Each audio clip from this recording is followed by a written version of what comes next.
Good afternoon. We're going to go ahead and get started. Really appreciate your being here. And I wanted to let you know that we are recording this session.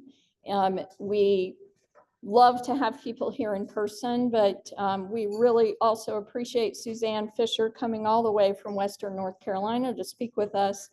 And we wanted to record it. So we have a Zoom session. It is not being simulcast. There are no folks dialed in. We're just recording it. So thank you all for being here. This is, in many respects, a solemn day. We recognize the 24th anniversary of the horrific attacks on September 11th, 2001, where nearly 3,000 people lost their lives in our country.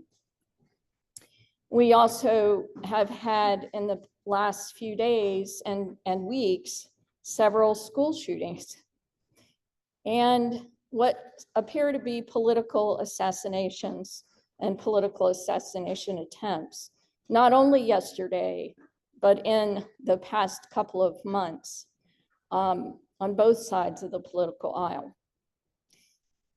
It's a heavy time.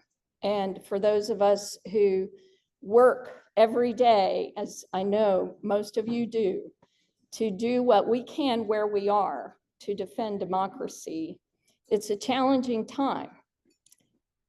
But today we come together to talk about and learn about how we can affect change, not through violence, but through our votes. And we're really excited to be here. I do want to share a few opening pieces of information, and I hope my clicker's going to work now that we're counting on it, but it's not. Can you go to the next slide, Annette?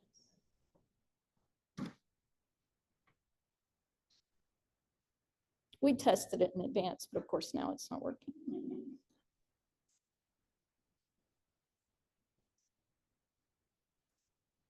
There you go. So most of you know that the League of Women Voters, both at the US level as well as in Wake County and North Carolina, was founded in 1920 with a mission to empower voters and defend democracy. We are a nonpartisan organization, which means we will not support candidates or parties, and we will refrain from having partisan discussions at any of our events. I'm going to try one more. There we go. We will engage in conversations about issues, which is what we will do today. We do encourage informed and active participation in government. By being here, you are increasing the information you have or becoming informed and being active. We all can do something. Your being here is doing something. And I think it's important to do what we can where we are with what we have. So please keep that in mind as you leave today and consider what you can continue to do. A couple of things I wanted to remind you about. We do have, in case you haven't heard, we moved. We are no longer over on Hayworth Drive. So if you go over there, you would find an empty space or a locked door and no signage because we're not there anymore.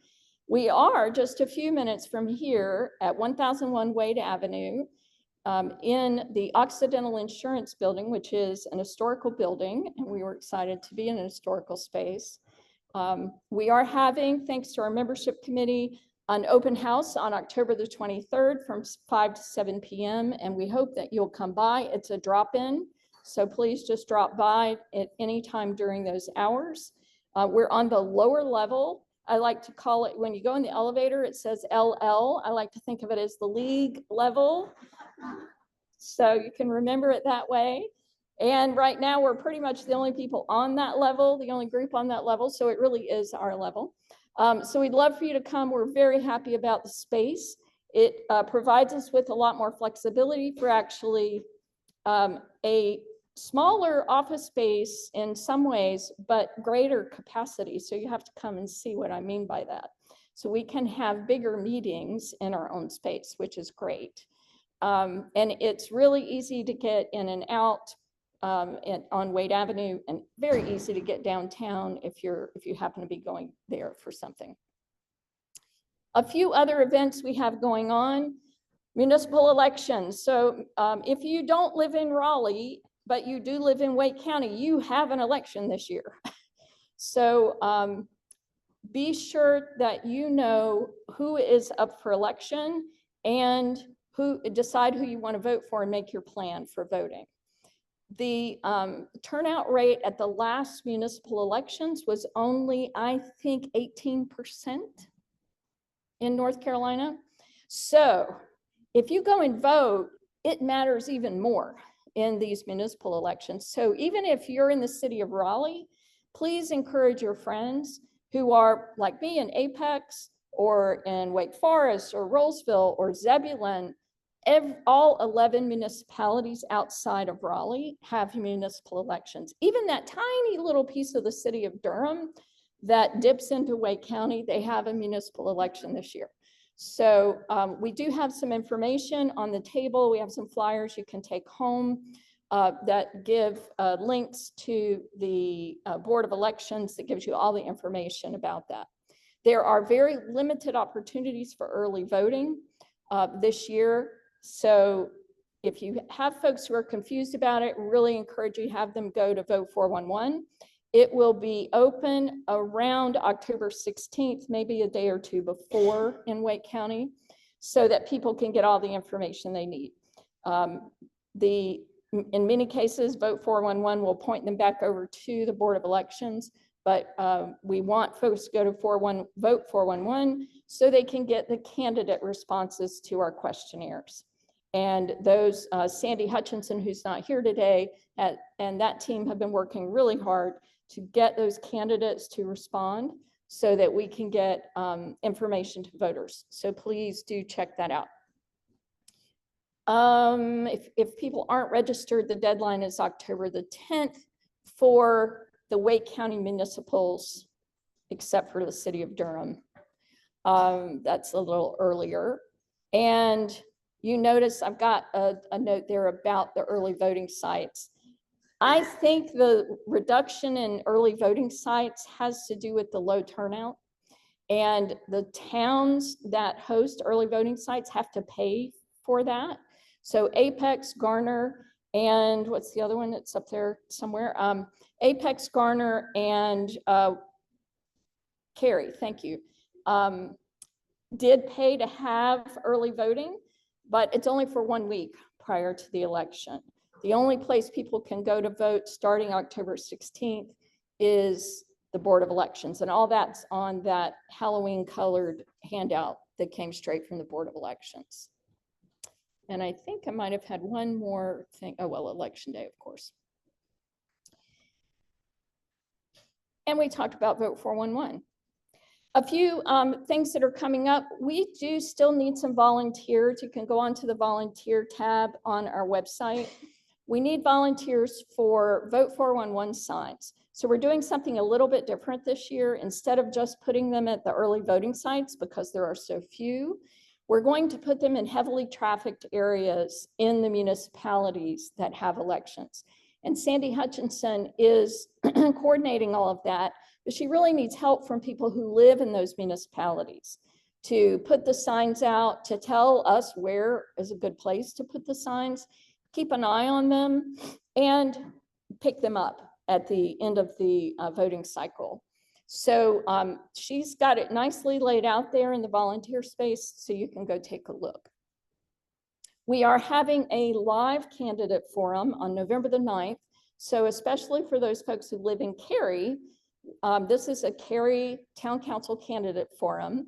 They have 3 seats up for election. And so I'll be moderating that event. And I'm really excited that we are partnering on that event with 3 other organizations: El Pueblo, North Carolina Asian Americans Together, and the NAACP.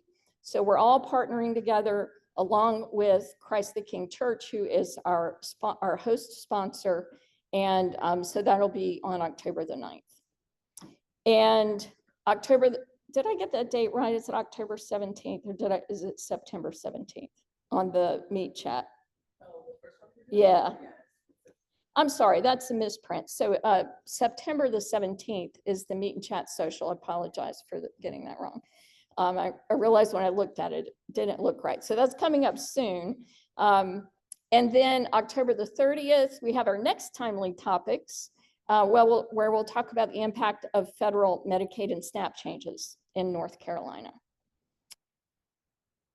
I think that must be the end. Here we go. Okay. So with that, I'll hand it over to Judy Hoffman, who is going to introduce our speaker.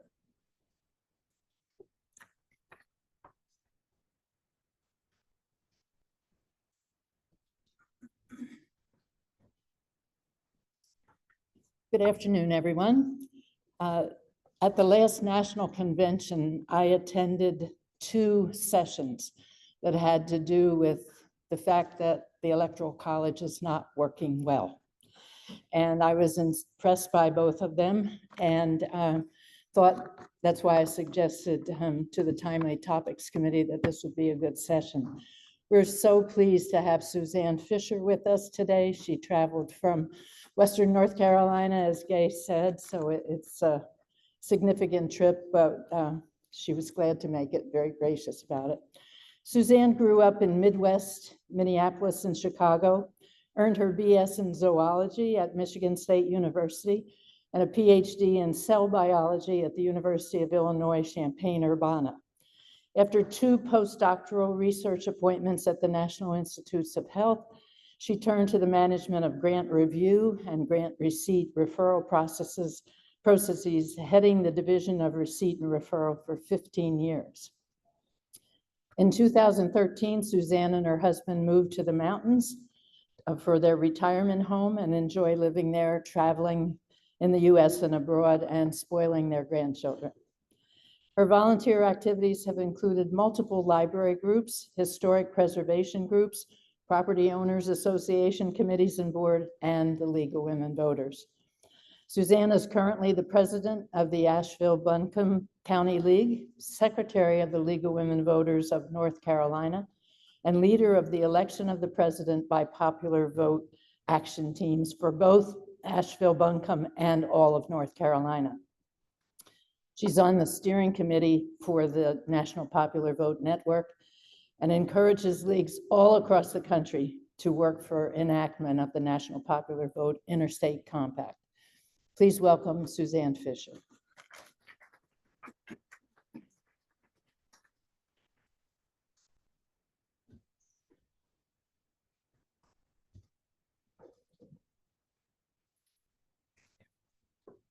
Thank you very much for the invitation. I'm happy to go anywhere, but as a country mouse right now, it's nice to come to the city. So my hotel last night was right by Crabtree Mall.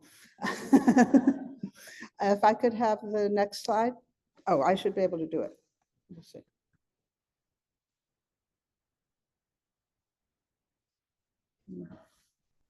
Oh, I'm somehow not seeing that. Maybe.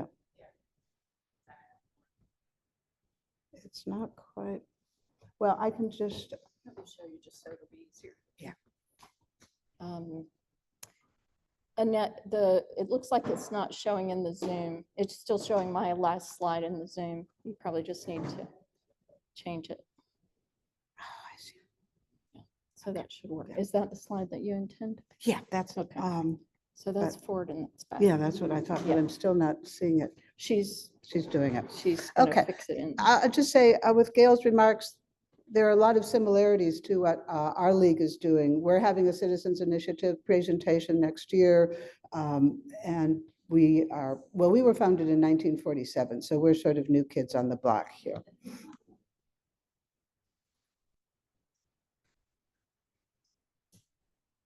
Nope. Well, okay, somehow.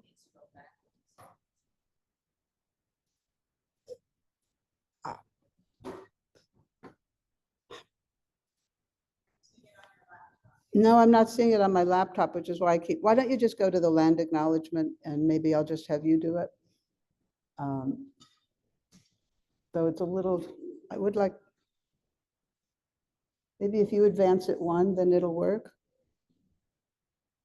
Our league, when we get to, our league has the tradition of doing a land acknowledgement. And so what that says is that we recognize that there were people here long before settlers, and we recognize the problems that our ancestors caused for them and their ties to the land. And especially in Western North Carolina, I think we're especially aware of that. So how many people in this room have ever run for something? Third grade class president, high school, raise your hand and keep it up if you have. Yeah, I mean, high school student council, whatever. How would you feel if the person who got the second highest number of votes won in those elections? Probably not very good. There are over 500,000 elected offices in our country, and for all but one of them, the most votes wins. And of course, the one that isn't is our one national office, the President and Vice President of the United States. Should I try now? Yeah, just barely. But it's not. Okay, so what I'm going to be covering is, I know, I think if I make this bigger, this will help. Success. I'm going to talk about the US League position. I'm going to spend a fair amount of time on the problems with the Electoral College, and then talk about the national popular vote and our action team. The League has supported election of the president by popular vote going back to 1970. But 1997 was the first time they called for about abolition of the Electoral College and direct election of the president. In 2010, they adopted a concurrence to support national popular vote as an interim measure. 2018 was very exciting to add it to Making Democracy Work, which is where the League highlights the areas that they're going to be pushing. They had a national popular vote task force for a while. And in 2022, which was my first convention, they made election of the president, including both the abolition of the Electoral College and NPV, fifth leg, if you will, of Making Democracy Work. And last year, they started the One Person, One Vote campaign, which was very exciting.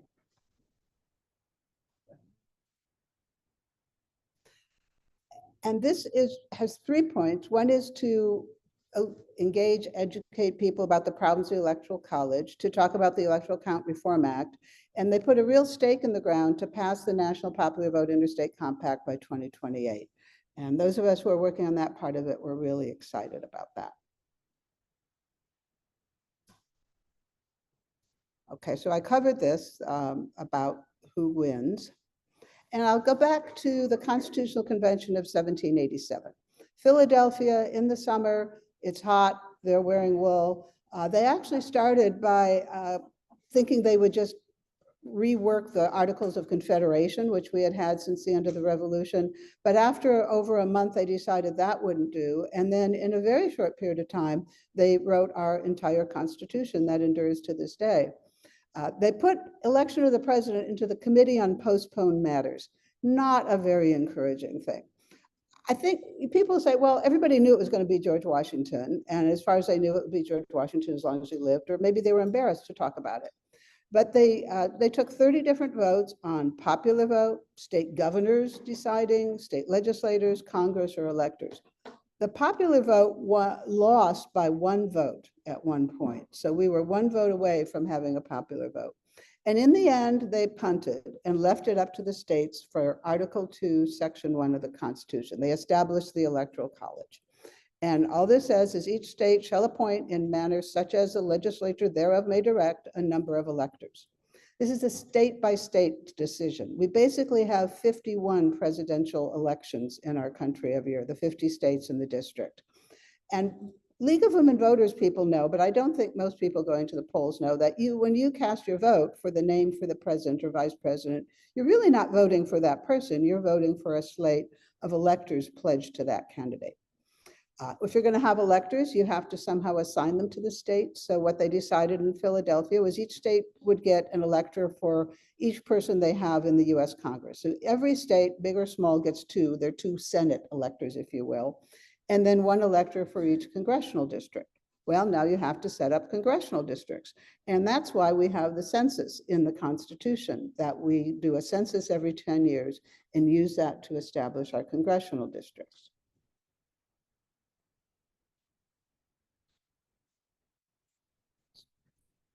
Somehow it doesn't want to go. You want to advance it? They had a problem back then, and that the population of the North and South was fairly similar, but the composition of the population was very different. And as you can see, the northern states had a very small population of enslaved people, but the southern states obviously had a very big one. And so the southern states were very concerned that they would be swamped, if you will, by the North. And so they insisted on what we now know as the 3/5 compromise, that for every 5 enslaved people, 3 would be counted as a person in getting the total population and doing the congressional districts. This is just the ugly history of the Electoral College that we can't ignore. There are some people who argue otherwise, but it's very clear from quotes from the time that it was the slave states. Even North Carolina said they would not ratify the Constitution unless this was in there. So who are these electors? Well, the Constitution specifies that they can't be someone currently elected to Congress. The 14th Amendment disqualified those who engaged in insurrection or rebellion. The founders envisioned them as wise men, maybe people who had served in office, who would deliberate and come to a conclusion. And the Constitution doesn't acknowledge or really seem to take into account political parties. So that's a big oversight. And with the rise of political parties, they then have started to make sure that the electors would pledge to which candidates they would vote for. So that's how we get to that. Right now, they're generally state elected officials, party leaders, other party activists. But very early on, I think starting in 1800, the electors pledged to certain candidates. Why did we have the Electoral College? Well, one of the reasons I think is the founding fathers were not that democratic in a small d. They thought decisions should be made by people like them, who were male, wealthy, white. There was bona fide concern about dissemination of information. North Carolina, and along with many states, claimed all the land to the Mississippi. There was no way they could get the information to where I live now, much less further there. There's this balancing influence of large and small states, but as I said, the chattel states, in slaveholding states insisting was really the overriding reason.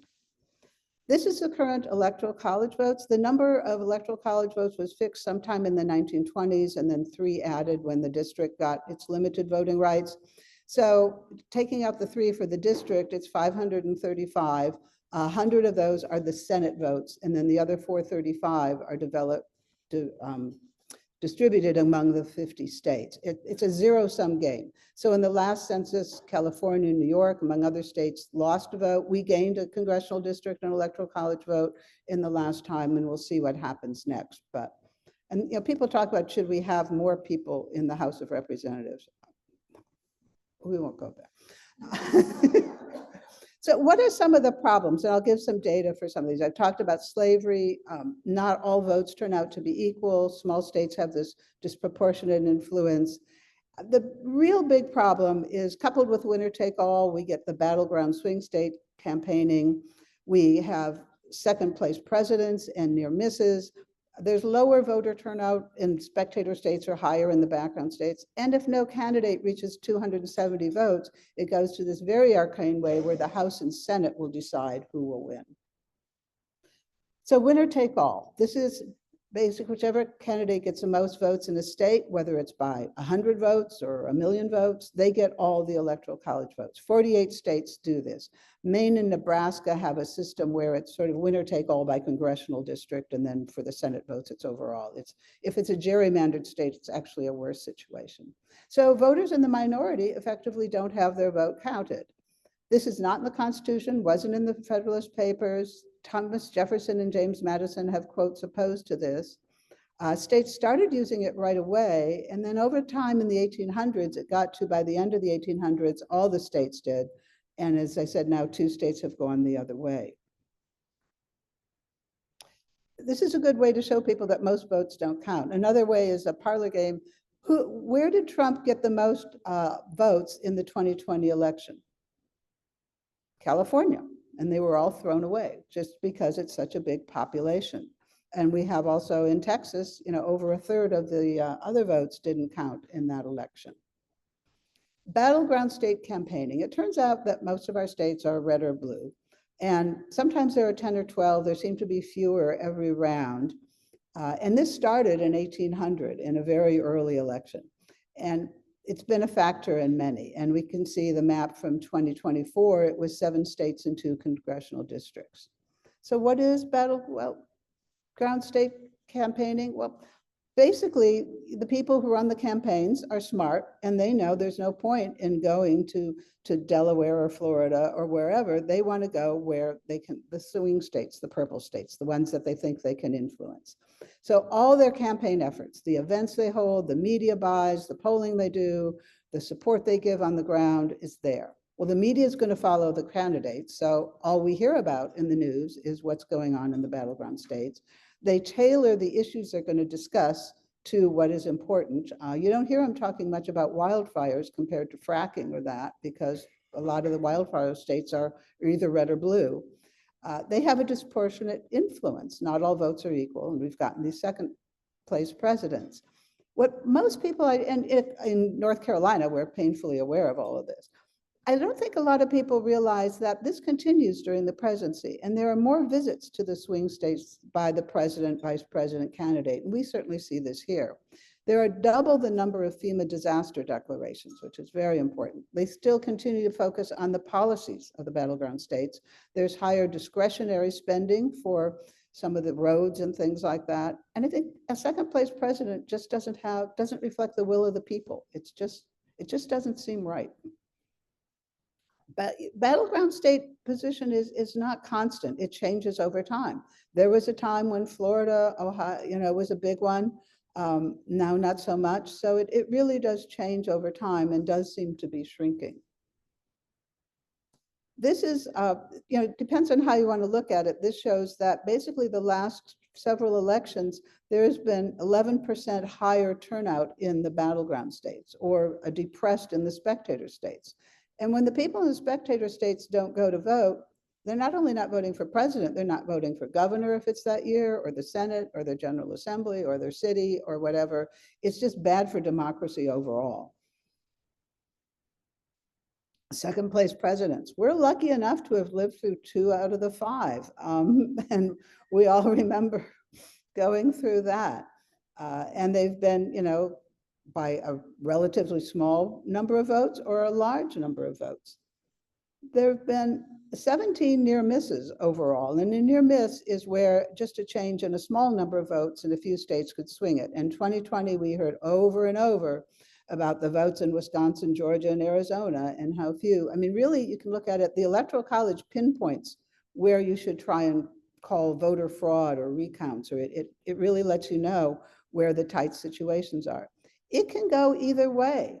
It could be in Bush Kerry, just 60,000 Nyquat votes could have put Kerry over Bush, or even fewer votes could have put Ford over Carter. So it doesn't really, advantage or disadvantage one party or the other, which they don't always realize. And then I mentioned what happens if no candidate gets 270 electoral votes, which can happen by, just which states go, maybe a little more likely if there's a third party candidate, like when George Wallace ran. And this is set out in the 12th Amendment, which is the only amendment that ever addressed the Electoral College. And it's very, the House of Representatives chooses, and each state gets 1 vote. And the district doesn't get one because they didn't have any rights back then. So all of North Carolina would get 1 vote. And so it would be whichever party has the most representation there. And then the vice president is chosen in the Senate by a slightly different method. But that would be, and it's happened a couple times in our history, and it was very disruptive. It hasn't happened recently. So we've had 5 second place presidents, 17 near misses. If you knew a plane had that kind of record, I don't think you'd book that flight. What can we do about this? Well, we've launched our action team, which is our statewide support of 1 person, 1 vote and adopting national popular vote interstate compact. That's one way to go. We could also go the constitutional amendment, and it's deliberately not easy to amend our Constitution. We wouldn't want to do it willy-nilly.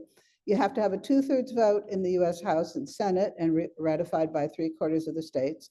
This can be long and expensive. We all know about ERA. But it's important to know a constitutional convention is not required to do this and is not supported by the US. We don't want to throw babies out with the bathwater if we looked at our Constitution just whole scale again. That would be a disaster. Or there's the National Popular Vote Interstate Compact.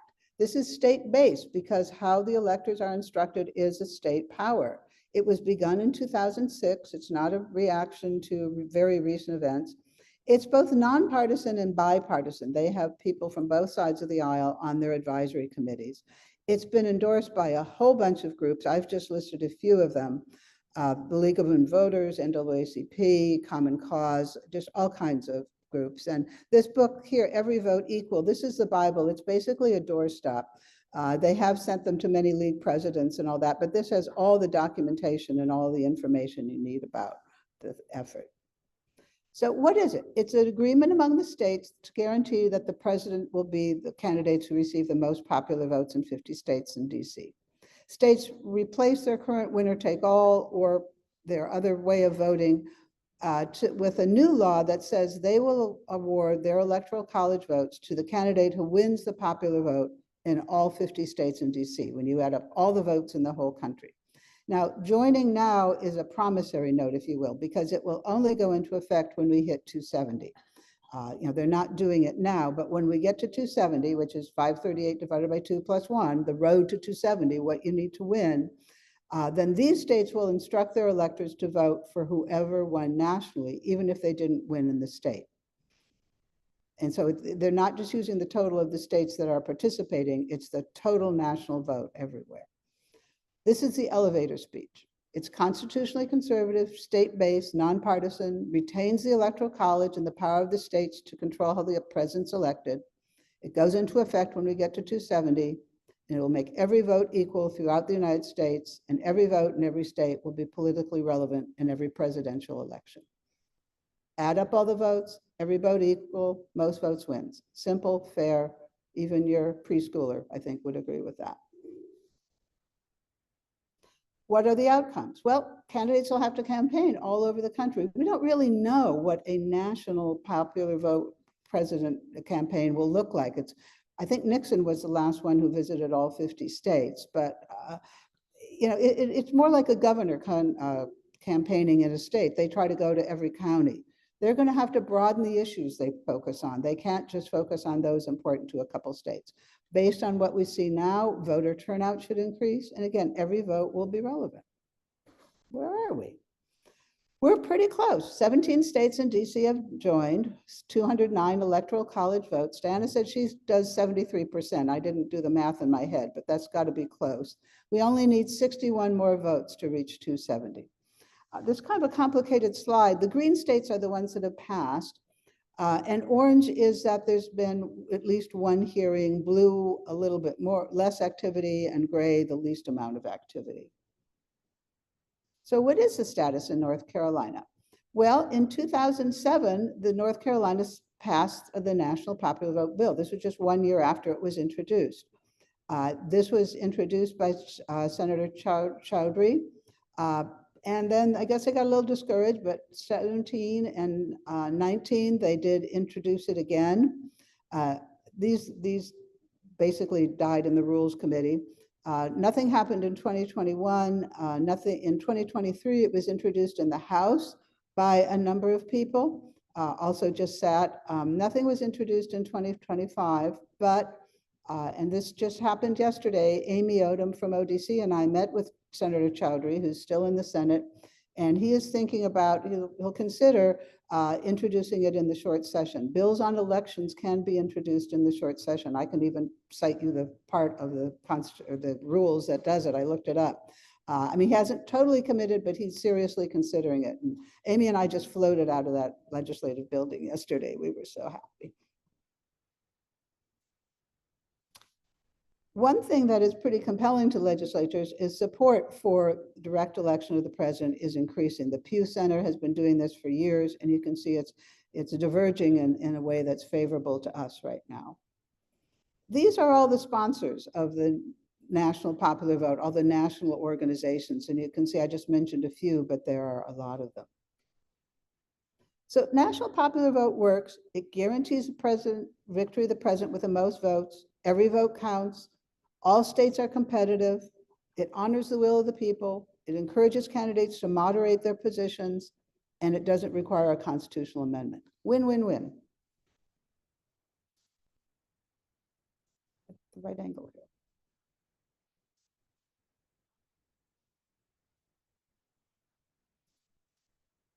Okay, I'm almost done. I'm gonna go over a couple of myths about the election that come up, because these are the common arguments you'll hear. A few big states would control the election. Well, if you do a lot of math, in 2020, you needed not quite 80,000 votes to get to the majority. And you would need votes of 42 states to get to that number. But for Electoral College votes, you only needed votes for 17 states to get to that number. So that's just, you're going to need a majority of the votes to get the popular votes, because actually most states are almost purple in this age. They're closer than you think. And so there are a lot of votes that are being left on the table. A few big cities would control it. Well, you can see, even when you get to the 50 biggest cities, they're 15% of the population. It's just mathematically impossible. Los Angeles doesn't control the outcome in California. How are they going to control it in the country? Other arguments, the current system encourages candidates to build coalitions and reach out to all states. Well, the data on where they've campaigned refutes that. It would make different states irrelevant. No, all states would be relevant. The current system provides a strong sense of state identity. Well, when I vote for governor, yeah, I'm voting as a North Carolina person, but when I vote for president, I'm voting for the country. And then these people were just sleeping. We don't need a constitutional amendment. It's a state power.